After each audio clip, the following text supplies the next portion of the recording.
Hello and good evening.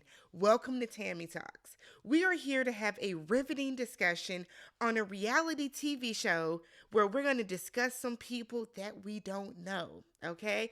I want us to all keep that in mind. I want you all to know that the thoughts and opinions that are expressed in this video are 1000% mine. Okay? If your feelings are hurt by anything that I say about any of the strangers in this video, you can come stand up front in the first row with Madison the hooker, Emin the desperate, and Echi the weirdo. Come on up. Let's have a great time tonight. What's up, everybody? Welcome and welcome back to the channel. I'm Tammy. This is Tammy Talks. We are here to talk Married at First Sight, Season 18, Episode 13. The truth always comes out, all right? If you guys are brand new to the channel, do me a favor, hit that subscribe button, thumbs up the video, leave your comments down below. If you have been here last week, the week before that, and you are still not subscribed, shame, okay? Hit that subscribe button, y'all. I'm less than 100 subs away from 32,000, so make sure you guys are subscribing to the channel. At least 100 of you that will watch me tonight are not subbed because I see the numbers, all right? Shout out to everybody that did watch last week's recap. It was late. I told y'all know I work at 9 to 5. I work in corporate America, and I had to corporate last week out of town. So the video was late. If you guys missed it, it is still there. Go check it out. I thought it was good, you know. I'm a little biased, but I thought it was good. And then make sure you guys stay tuned. I think I'm going to do the after party this week.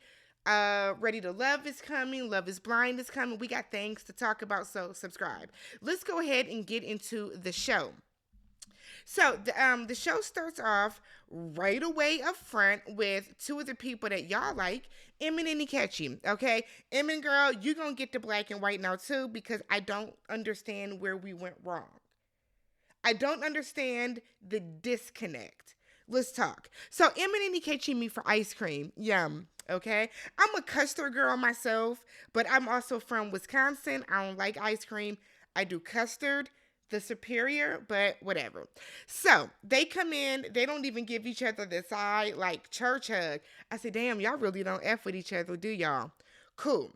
So Emin thinks that dating is taking a step back. It's not. Married people date all the time.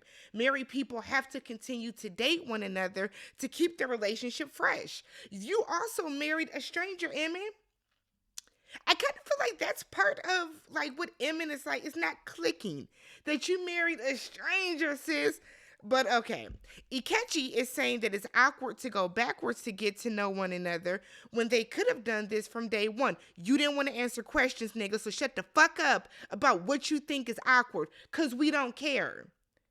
We don't care, Echi, because was it awkward when she was asking you about yourself? Oh, dumbass, like, I don't. So, Echi is asking a question, the audacity, the gall, the temerity, the nerve. How dare you ask her a question? How dare you ask her a question when she was asking you, nigga, rice or potatoes, and you was japping out on her? But I guess, so he asked her what brings her joy. She gives an answer. I feel like we have heard this question already. Didn't y'all talk about your joy on the honeymoon? Whatever. Was it in between the honey packs? I guess. So we find out he's going home to Houston for the weekend for homecoming. Emin very desperately tries to get an invite. Girl, he didn't invite you. Do not ask for a backhanded one now. Emin, you continue to disappoint me, sis, and I don't want to feel that way about you. I do not. But Emin, I need you to really okay, we gotta do something, because what you're doing on this show is not indicative of the type of woman that I know that you are. I know it's not. So Emin is like, I would love to see your mom. You're not gonna see that lady no more. So don't even worry about her. She raised a horrific human being as a son. You don't want to see that lady. What for? So Echi is like, I mean, if it makes you feel better, damn, I'll call you when I get there. And you know what? So he then pulls out a deck of playing cards. I said, y'all can play spades? What y'all about to do? So he's like, do you know blackjack or 21?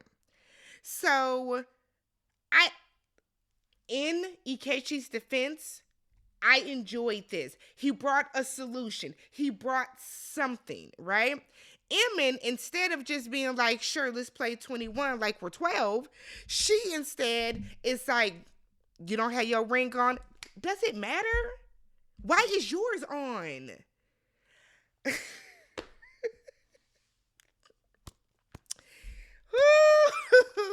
Y'all, this scene stressed me out because I got so sick of both of them. Each side. Because come on, y'all. What are we doing? Why are we still here? Does it matter if he has his ring on or not? Let's be very, very clear. Does it matter if he has his ring on? Like, seriously? It really doesn't. So, she takes that to mean that he is not serious about the marriage. Now, that was the final straw for you, Emin? Okay, girl, whatever. So we then see Thomas and Camille. Thomas is giving her a massage, one of those like massage guns. I have one, love it, lifesaver. Camille wants to spice up their sex life, whatever. So the girls are having like a little ladies' night, and Carla is gonna host it. So you know it's gonna be very feng shui. Like, you know, it's going to be very holistic. Let's see what they're going to do. So they're going to start off. They got some, you know, some cocktails to the side. And they're going to do a nice sound bath because it's a full moon to relate, release. What is it? Relate, relax, release. That's what they're going to do. Push all the negative energy out. I said, let's do it. So Emin is telling the ladies that Ikechi moved out. Girl, who cares? She realizes that he never said that he wanted to fix the marriage. You know why he never said that, Emin? You didn't give him a chance to. When y'all met with the experts, you didn't give him a chance to do that. You didn't. Every time a question was asked, you would yell out, yes! Me! Yes, yes, yes! We want to do that. You didn't give him a chance to. You could have found out then that he didn't want to have anything else to do with you. But so shall it be. So she then tells them that he's in Houston for homecoming and didn't invite her. Let's be very, very clear, Emin. Why would you want to go? Why would you want to go? Y'all have been fighting like cats and dogs. This man has called you an asshole. He has disrespected you, not only privately, but publicly and also in front of the group. Why would you want to go? He has moved out. He's left you on red. He has not communicated with you. Why would you want to go to his homecoming? So he can say, this the bitch that I married? Like, is that what you want? Is that what you want to happen? Come on, my good sis. We have to use both sides of our brains. You got too much education to be acting this fucking stupid, Emin. Like, come on, sis. Come on now. So Michelle is telling the girls about the text message. Madison immediately laughs. And I just said, Madison, ha ha hell, what's funny? Why you laughing, Madison? Madison laughed a little too hard for me. Because while Emin and Camille and Carla was like, Madison was like, what's funny? Okay. Because it's given Madison knew about the situation and she didn't play it off right. But okay. So Michelle was like, well, he was out with y'all, Madison? Like, who was he talking to? Madison, then now she's on mute. Now she's on mute. And then Carla was like, I was there. She said, but David was helping you look for your phone, Madison. I said, yes, Carla. Yes, Carla. Because what Carla is going to do is Carla's going to keep her eyes open. See, people be thinking that Carla is sitting back probably aloof and drunk or whatever. Carla is back peeping the scene like, yeah. I didn't like you at first, Carla. Okay. So Madison then said, well, maybe you need to approach him with a softer side to get the truth out. Maybe you need to mind your business, Madison. How about that? I don't want Madison giving Michelle any advice about anything. You worry about why you talking to Allan the way that you talking to him. You worry about why you felt that by Allan saying, I think you like to party, equates to you being a hooker. The guys are having a boxing night with Juan. This was pointless. They shade Echi and was like, I mean, is he going to come? I mean, he ain't going to talk anyway, so we don't need him there. David tells the guys about the text message, and the guys were all like, oh. Allan, the only one that got some balls, because Allan was like, I can see from her perspective how that's some bullshit. It's always 2 points for Allan every single episode, because Allan is the only man that is willing to shake shit up and to really call out the other men on the book. Fine. We see Michelle and David. They're meeting with Pastor Cal. So Michelle comes in first and she gets right to it. Pastor Cal, he sent the text message. And Pastor Cal was like, well, that sounds weird, and does. Madison then is like, well, David admitted that he's been talking to other girls and meeting up with them. And Pastor Cal's flabber was gasted, okay? He didn't know what to do. He said, oh, Lord, not another one. So Michelle said that infidelity is a trigger for her because her parents divorced because of infidelity. Now, I don't want to be insensitive, okay? Didn't Michelle's parents divorce when she was like 3? Didn't your parents divorce when you were 3? If infidelity is a trigger for you, it's a trigger for you. That's fine. But I don't think it stems back to your parents' divorce. Didn't Michelle say she does not even remember her parents being together? Michelle, now I am on your side this episode. Do not make me change my mind, okay? So David comes in and he is very firm on keep the lie alive. David said, yeah, my cousin sent me a plate of food that he can't describe, that he don't remember, but it was so damn good that he wanna eat it. I said, oh, okay. So Michelle is like, with David, infidelity is a trigger for me because of my parents' divorce. And David was like, oh, my bad, I'm sorry. David said, oh, my bad, I didn't know. Oh my God. So David said, look, this is so funny because the woman I went to meet up with, she's dating someone else. I said, yeah, Madison got a whole ass husband. That's your friend. But like, David completely disappointed and disgusted me this entire scene. So Madison, you know why? Because, yeah. So Michelle is like, look, I feel like something bigger is going on. I feel like you are really hiding something. And David is like, well, not hiding anything. So David is choosing not to show Michelle his phone. And Pastor Cal was like, why? He said, because I don't want to. I mean, what can you say back to that? Like, outside of why, he don't want to show her the phone. He don't want to show her the phone. Michelle, let's be very, very clear. Now, I'm going to get on you for a brief second. Michelle, you don't care. You don't want David. He's a brokey. He lives at home. You don't like the bayang. You don't like the way he dresses. You called him fat one episode. You don't want David. You just wanted to be the one to move on first. That's all it is. This is not a matter of Michelle really feeling hurt. This is a matter of ego, of pride with Michelle. Michelle wants to be the one to walk away from the marriage. Michelle feels like she is above David because, she don't live the simple life anymore. Michelle feels like she's better than him and she should be the one to walk away from him. How dare he walk away from all this? That's what Michelle is thinking. But, yikes. So, where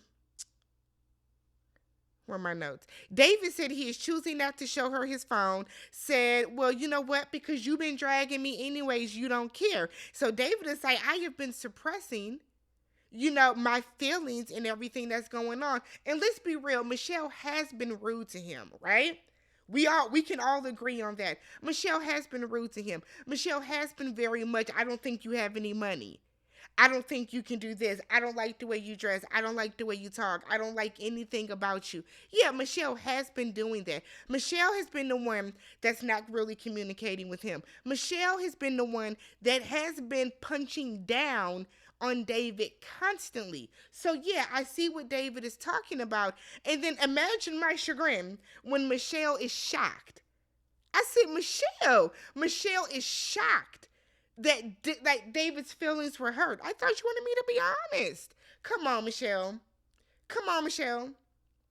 Don't let that 613 blonde, that dye that you putting in that hair, because your roots are showing, don't let that make you act stupid. You know good and damn well that you dragging this man for the past 8 weeks was going to have some type of effect on him mentally, right? So Michelle said, well, if I wanted to quit, I would have, but I'm here. I show up every day. I'm trying to text more. Of course the door is not closed. Shut up. So Pastor Cal said, well, look, let's bring Denise into the conversation. Denise got their receipts, and David was like, no, I don't want to involve my cousin in my marriage. She's in it. You involved your cousin in your marriage when you decided to lie on your cousin. Why would you pick your cousin? Why wouldn't you pick just a random ass friend from the wedding? Why wouldn't you, here's the real thing. Why wouldn't you just say, David, oh, I was looking at one of our wedding pictures, or I was looking at a selfie or something like that. You could have said I was looking at your social media. There were so many other ways to flip this, David. You chose to involve Denise. That's on you. So Pastor Cal was like, no, call Denise, get them receipts. So they get outside, and David was like, so how was girls' night? Nigga, no. No, we're not talking about girls' night. We are talking about this text message. She still wants the proof. David keeps saying that he don't want to. He doesn't want to show her. Michelle is like, you look like you're hiding something. David doesn't care. Look, Michelle, if David don't care that he looks like a broke ass extra from the 80s with the bayang, let him. Let him. I don't understand, and I get it. Michelle, you want to know the truth, but at this point, he doesn't want to tell you. He's not going to show you. That is your proof right there. That's your proof. So we then get to Juana and Carla. We get to Juan and Carla, and Juan said that the last meeting with Dr. Pia was stressful for him, and because he doesn't like her questions because you play too damn much. Everything's a game. But Dr. Pia comes in and was like, so, after Carla is like, yeah, I took him to meet my parents. How was that, Juan? We had so much food. We had ribs. We had short ribs. We had baby back ribs. We had turkey. We had ham. We had fried chicken. Oh, we had tortillas. We had salsa. We had guacamole. We had cheese for the tacos. We had onions. They cut them up. We had Kool-Aid. We had, and it's like, Juan, come on, baby. You know what she's talking about. I was with Dr. Pia. Okay, so meeting the parents, let's redirect, because Juan has the attention span of like a 12-year-old. So he was like, it was fun. Juan does not like Carla.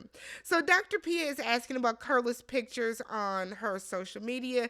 Carla is out shaking it, okay, on the dance floor with some of her male friends. Juan doesn't care because he don't want to be with her anyways.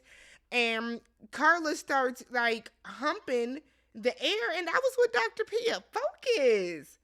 The fuck is going on in this household? You need to sage some more, Carla, because your mental is not where it should be, girl. What is going on? So Dr. Pia is like, look, if you can hump everybody else and hump the air, why y'all ain't humping each other? Carla said, look, I flirt with Juan. I touch Juan. So it's not me. I'm not the problem. Dr. Pia said, bet, tantric yoga it is. We all knew it was coming. Allan and Madison, Dr. Pia goes over to them. So is Dr. Pepper off this season? Because y'all got Dr. Pia working overtime. Whatever. So Dr. Pia comes over. Get y'all damn dog in check. Like, and I like dogs, but Luffy was all up in the chair with Dr. Pia. She got on her blazer. She don't want his dog hair on there. So Madison was like, the Twister assignment helped nudge them into the topic of sex. I said, did it? Because y'all didn't even twist during Twister. Y'all was like red, red. Like y'all wouldn't, y'all wouldn't, but whatever. So Allan says that he fully trusts Madison, and Madison feels that she can trust him with vulnerability. She has uncertainty around Allan and alcohol. She don't like the fact that he be a little lick. You know what I'm saying? He's a little alcoholic. So because when Allan does drink heavily, we have seen that Allan's mood changes, okay? She don't like that. She finds it unattractive. She's not telling him that she does not want him to drink. Just that when he has more than two, he changes a little bit. Allan seems okay with it. Y'all should be okay with that in the comments. So we then see Thomas and Camille. Dr. Pia comes over and she wants to know, y'all still fucking? Y'all still having the sex? What do you like? What don't you like? Have y'all discussed that? What feels good during y'all sexcapades? What does not? Camille said that it's a little masculine for her to try to always have to take the lead. Thomas was like, I'm a giver and I want to receive.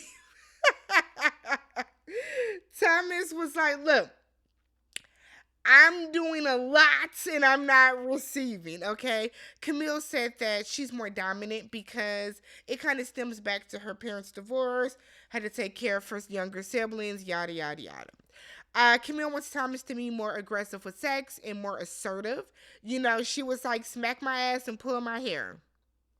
Thomas started doing the Birdman hand rub because he's okay with that. He then, says that he wants some sloppy toppy. She said no, that's a deeper connection that's needed, and said that's further down the road. Now, if he decides to put his tongue back in his mouth, Camille, and he decides that is a deeper connection, okay. So then Emmett goes back to her place and said, I'm going to stun on y'all hoes real quick and show y'all my view. And she calls Dr. P. No, she's back at her place and was like, there's no peace in my shared apartment. Cola and Juan is making a bunch of jokes about the tantric yoga. It was irritating me. This scene irritated me because Juan is not taking it serious. And I feel like if you're not going to take it serious, then just don't do it at all. But like, don't Carla teach yoga at Pilates. She knows yoga. So she's trying to like really do it. And Juan damn it, Roxy. Juan is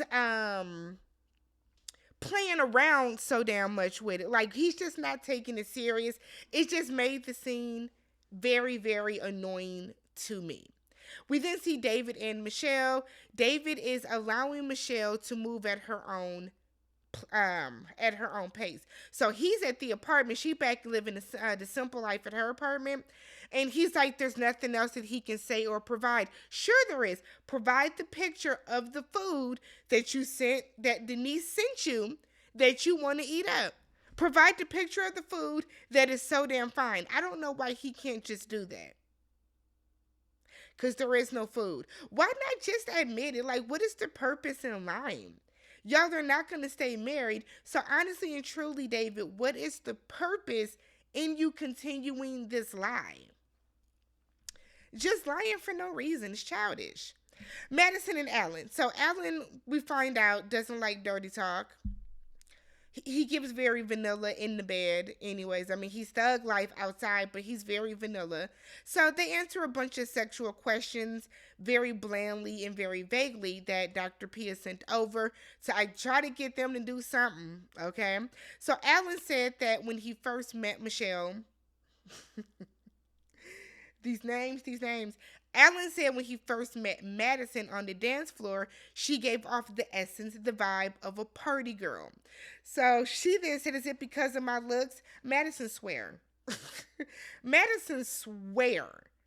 Let Madison tell us she is a 10 out of 10. And I love the confidence, but like sis, you got way too much dip on your chip. I want Madison to stop thinking that she is really that bitch out here, that all these men are just fawning over her and people are saying, oh my God, look at that pretty girl. Oh my God. Because that's not what it's given. Because if it was given that, Madison, you wouldn't be on the show because you were that desperate to find a husband that you had to enlist the help of 3 different strangers to do it. Okay?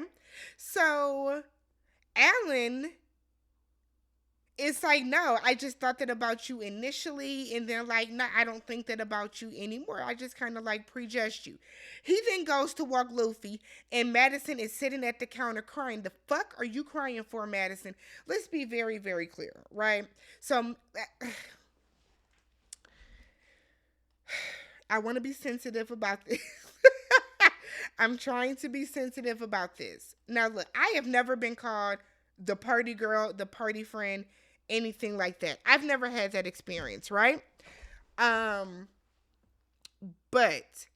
Madison is acting as if he called her the town drunk.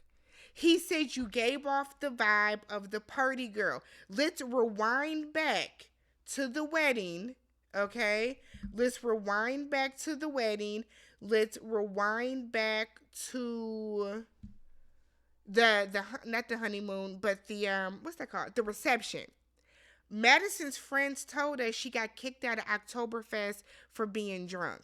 Madison herself is constantly saying that she likes to hang out with her friends. She likes to go out and have a good time. Anytime we see y'all do anything or hear about y'all doing anything, it's y'all haven't been out at the club, at a party, at whatever. So Madison, what are we to ascertain if every time you were on camera, there is a glass of wine in your hand? You like to party, and that is perfectly fine. It's not a big deal. It's not the end of the world. It's truly not. And I don't know why she is making it seem as if it is the, what are you crying for? What are you crying for? Put them damn white woman tears up, because that's all it is. Madison is using this as a reason to get out of this marriage. Tell Allan you don't like him. Don't sit up here and cry as if this is just so egregious. I have some friends that are super educated, government jobs, federal jobs, CEOs, running their own businesses, doing all types of cracking ass shit in life that we consider the party friend. I can think of 3 friends right now that at 9:47 in the PM on Tuesday night in Milwaukee, that are probably at the bar. Right? And in 7 hours, they're going to wake their ass up and they are going to be sitting in their car, driving to their job or in front of their desk because they know how to handle their business. It is not the end of the world like you are making it out to be. What the fuck is going on? Oh, that pissed me off so bad, because you're not going to cry because he said you look like you like to party. Damn it, you do. Your first night home, what did you do? Took your ass out to party. The fuck up, Madison. Doing all this dumb shit. You're getting on my nerves, is what you are. Thomas and Camille have their little sexual exercise, whatever.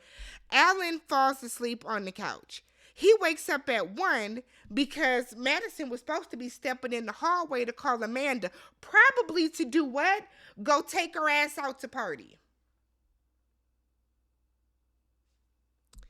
So Madison is dramatic. Lord have mercy. Madison is doing a diary cam. Y'all, she said that Allan called her a hooker. I hollered. I hollered. That man didn't call you nothing of the sort. A hooker, Madison? A hooker? My foot is on your neck the remainder of the season.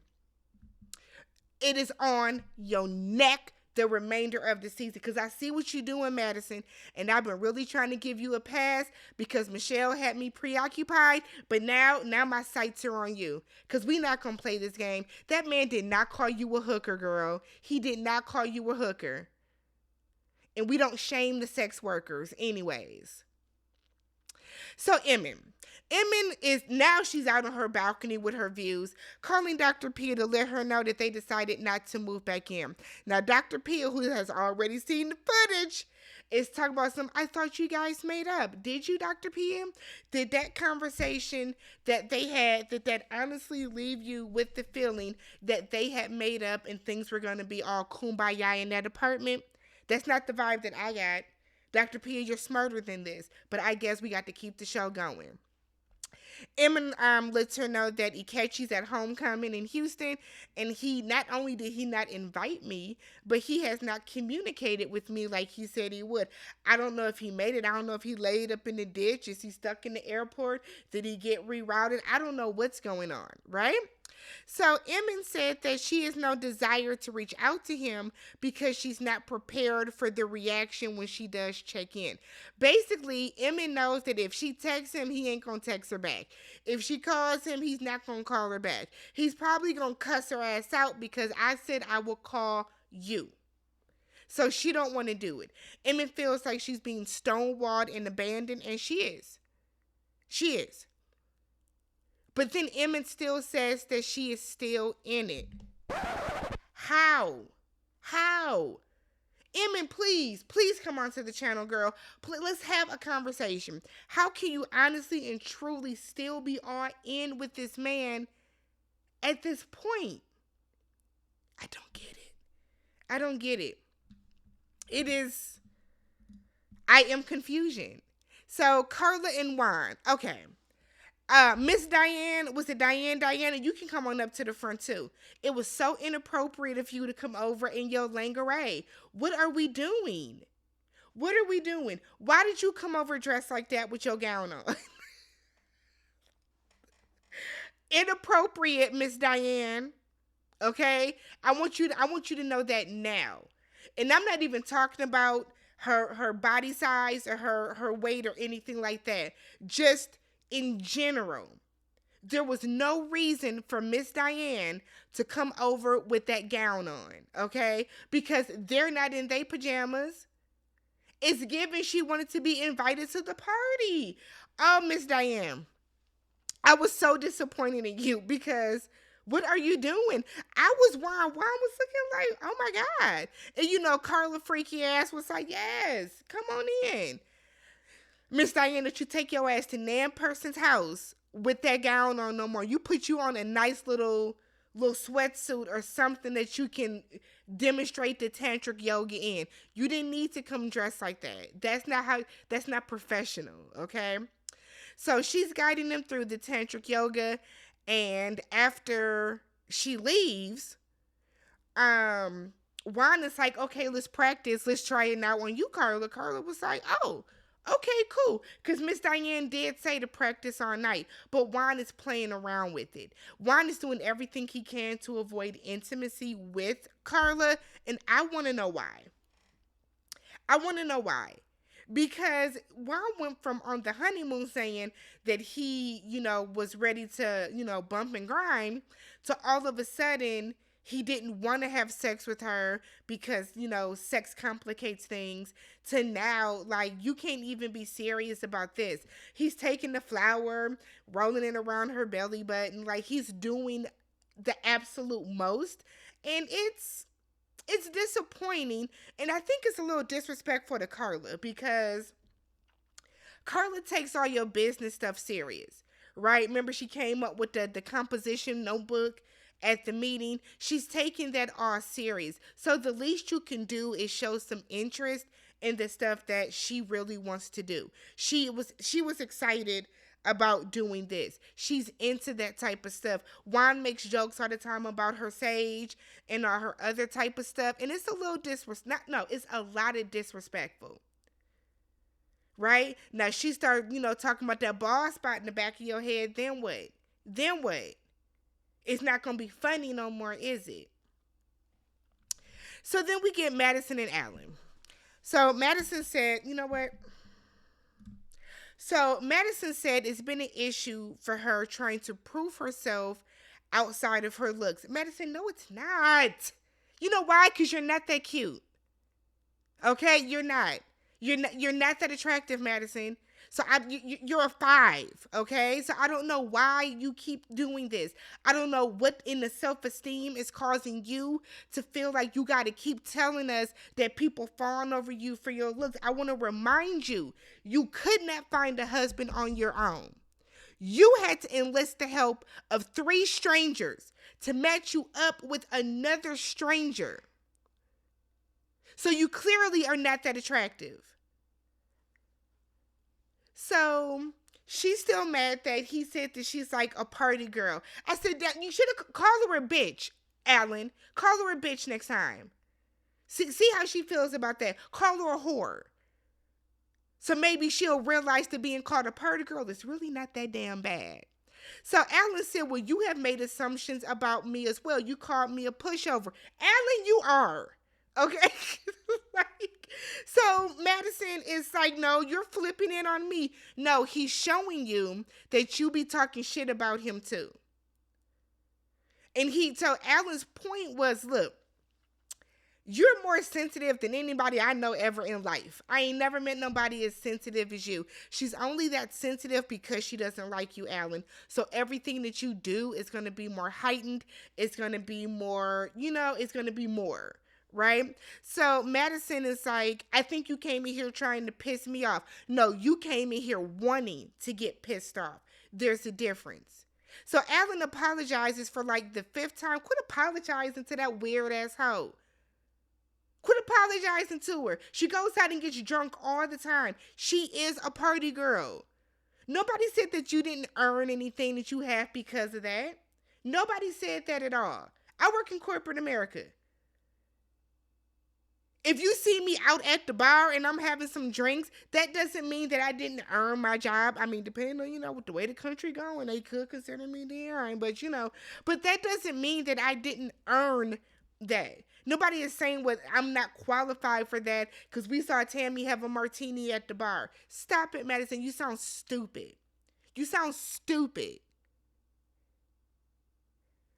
So, of course, he then was like, well, I was waiting up for you all night. She was like, I came home. She tells him to learn how to show some fucking empathy. And he was like, how am I not showing empathy? What is going on? She starts crying and walks away. Go on somewhere, Madison.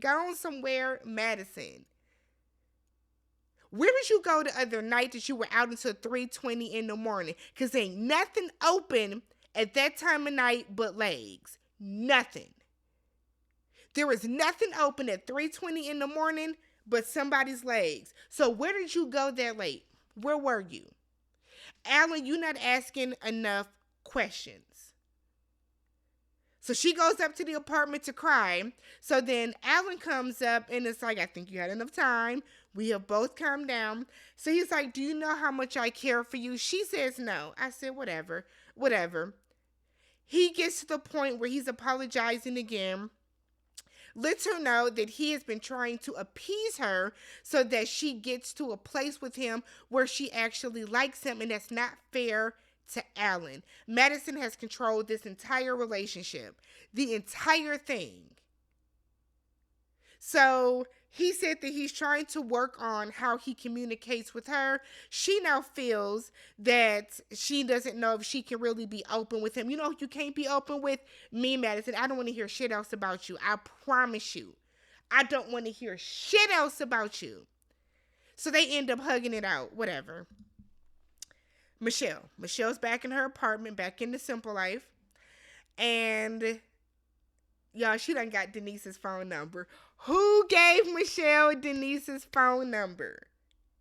Who?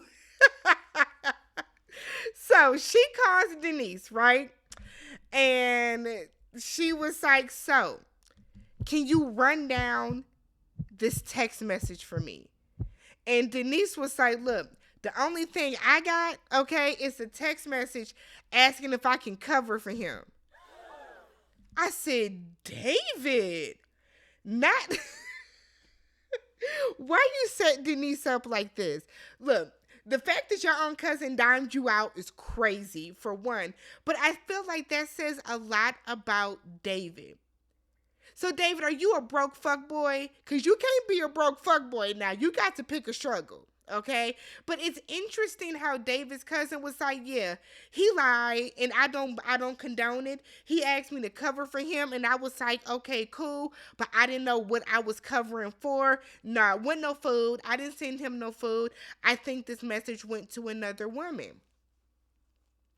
Denise and I don't condone it either. So then we see Michelle talking about we got to get to the bottom of this. Michelle, count your losses, girl. This is your out. This is your out. You've been looking for an out. This is your out. Take the blessing. Don't take your blessing and move on. Let me know what you guys thought about this episode. Don't forget to subscribe to the channel. Let's get the likes up to 1,000 as always. Leave your comments down below. And I will catch you guys. I'll catch y'all tomorrow for something. Peace.